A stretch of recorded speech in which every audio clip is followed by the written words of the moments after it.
in Ebook Central.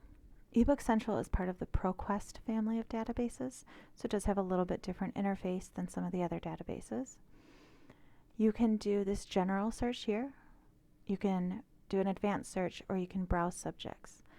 If you browse subjects, or click on that, keep in mind that these are similar to our Library of Congress subject headings. It's what we organize our books here in-house in the library.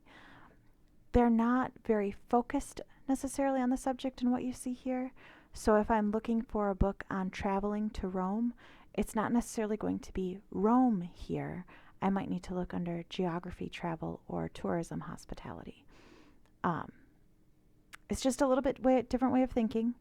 If you were searching in some of the article databases, they have a different setup in that the subject is what you've set up as a subject, what you want everything to be about. In this case, they're telling you the subject is the more overarching thing. Like if you have a math book and let's say it's trigonometry, but you want to look up something that's just about the different like sine functions, the book isn't going to be about sine necessarily. It would be all mathematics in this case. Or maybe you can narrow it down eventually and get to trigonometry, but right here I'd find just mathematics. Just a quirk, just so you know. Next to that is the advanced search, and that's where we're going to do our initial searching. You do see two lines here, but the two different lines, this database is often going to use them as an or, as though you're searching for this line or this line. So I'm just going to use the one line. And I am going to do opioid epidemic in this case.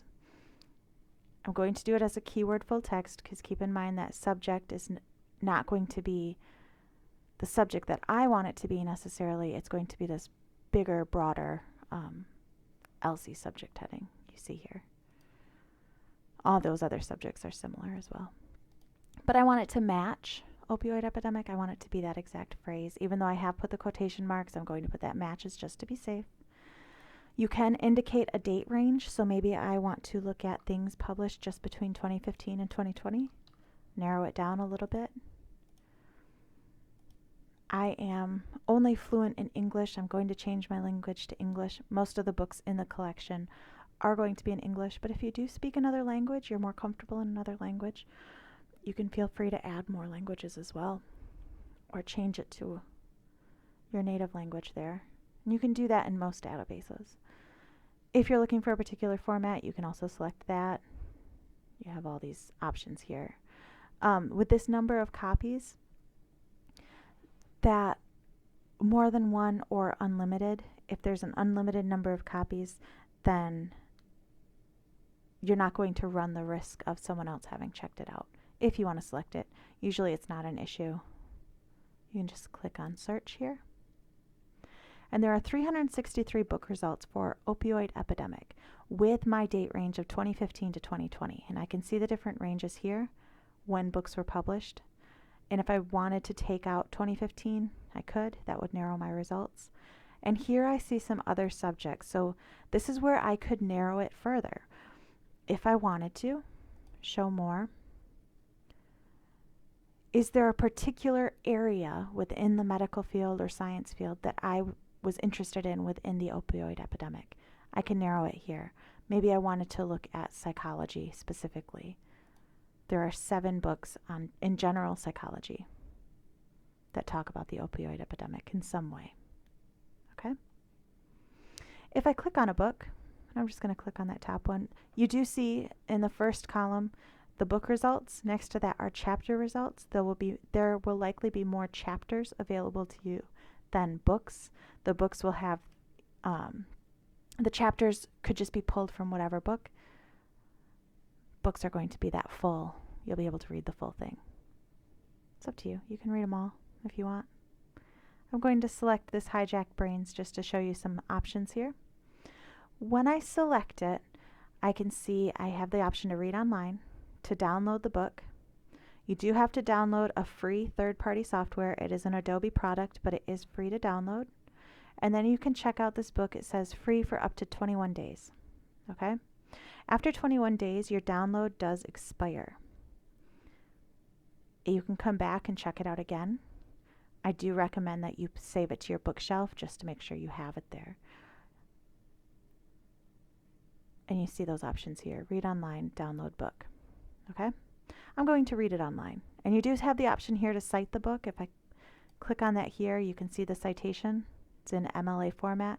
Again, you want to double check, just like every database, double check to make sure that citation is correct. But you can copy it, paste it in your paper. You're also going to see that when we read online, the cite option. There are 31 results for opioid epidemic.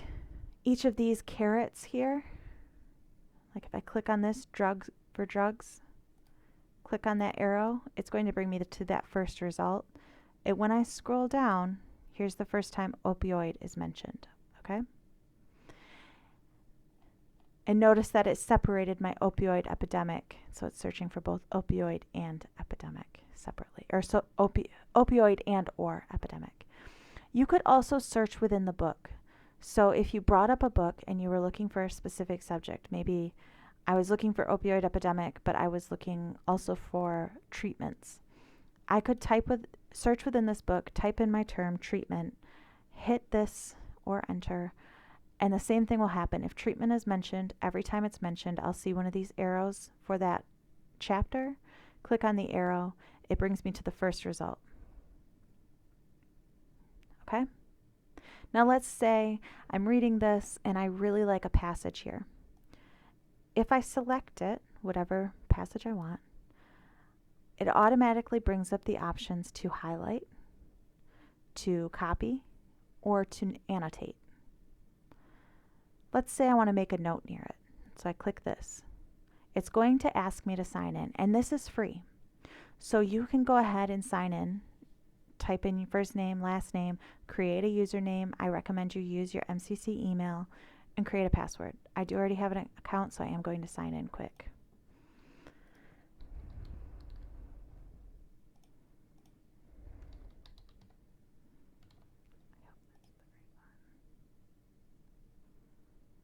Okay, so I've signed back in. It does kind of start over. So if you had done a search, you're going to need to type your your terms back in. I didn't do a search, so I can just find where I was before. Right, select whatever passage I had. Actually, I was further down. Now, if you want to highlight it, you can highlight. Okay, and you see that note, it's automatically saved to my bookshelf. If I want to annotate, which is what I had started to do, click on this square. I can type whatever note I want to see. So sample note. If you like to make notes in your books, here's your chance. Maybe you're leaving yourself a message on how you might use this in your paper, or a question you have for further research, whatever it may be. You can write that down. Save. If you like to highlight, I highly recommend you do this.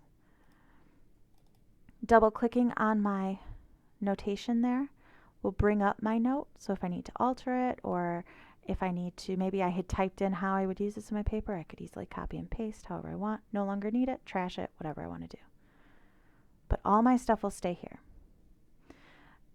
Now I said before, you could also get the citation from reading it online. You see that right here with the quotation marks in the speech bubble. Clicking on that opens up your citation for you again. Double check with your citation manual, but the work is done. Now with this, if I were to exit out and come back into Ebook Central, and I log in and I go to Bookshelf, here are all the books that I've saved. This is the one that I was just looking at, Hijack Brains. And these books will stay on your bookshelf until you remove them or you no longer have an account with Ebook Central. So if you are worried about it's going to be deleted, it doesn't get deleted.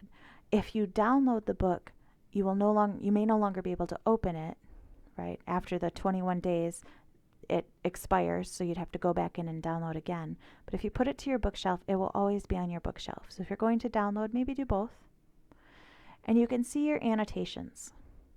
If I just click on my annotations, it will bring me to my first one, the first page,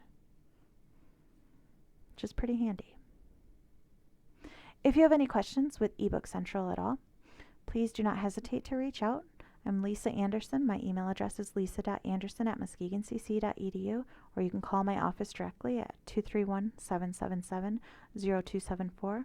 Additionally, you can stop in anytime the library is open. Any of the librarians at the desk are happy to help you. You can also call our reference desk directly at 231-777-0326, and we will be more than happy to help you with your research.